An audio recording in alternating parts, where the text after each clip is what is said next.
ચૂંટણી પંચે 12 રાજ્યોમાં એસઆઈઆરની સમયમર્યાદામાં કર્યો 7 દિવસનો વધારો. હવે 11 ડિસેમ્બર સુધી ચાલશે એસઆઈઆરની કાર્યવાહી. આખરી મતદાર યાદી આગામી વર્ષે 14 ફેબ્રુઆરીએ કરાશે પ્રકાશિત. રાષ્ટ્રીય એકતા યાત્રાના આજે 5મા દિવસે જાંબુવા ખાતે ભૂતપૂર્વ ઉપરાષ્ટ્રપતિ વેંકૈયા નાયડુએ સરદાર ગાથા સભાને કર્યું સંબોધન. કહ્યું, ભારતની ભાષાકીય, સાંસ્કૃતિક અને ધાર્મિક વિવિધતા જ ભારતની સાચી શક્તિ.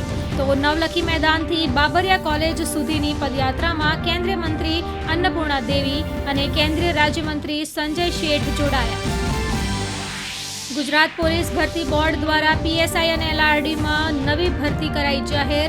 પીએસઆઈની 858 અને એલઆરડીની 12,733 જગ્યા પર કરાશે ભરતી. 3 થી 23 ડિસેમ્બર સુધી કરી શકાશે ઓનલાઈન અરજી.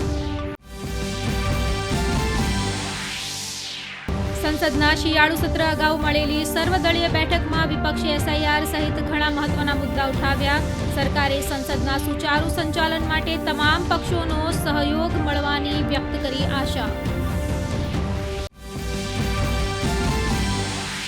છત્તીસગઢના રાયપુરમાં 60મી ડીજીપી આઈજીપી કોન્ફરન્સમાં પ્રધાનમંત્રી નરેન્દ્ર મોદીનું સંબોધન.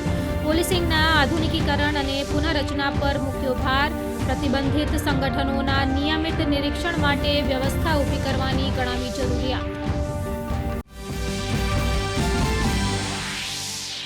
પ્રધાનમંત્રી નરેન્દ્ર મોદીએ મન કી બાત કાર્યક્રમની 128મી કડીમાં નવી સિદ્ધિઓ અને ભવિષ્યની આશાઓનો કર્યો ઉલ્લેખ.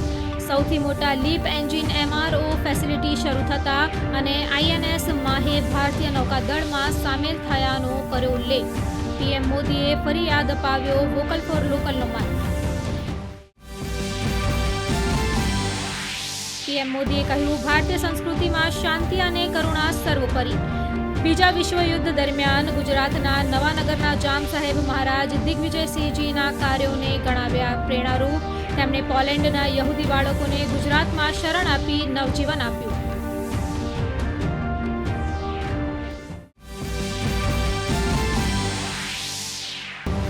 નેશનલ હેરાલ્ડ મામલામાં દિલ્હી પોલીસે ઈડીની ફરિયાદના આધારે સોનિયા ગાંધી અને રાહુલ ગાંધી સામે દાખલ કરી એફઆઈઆર.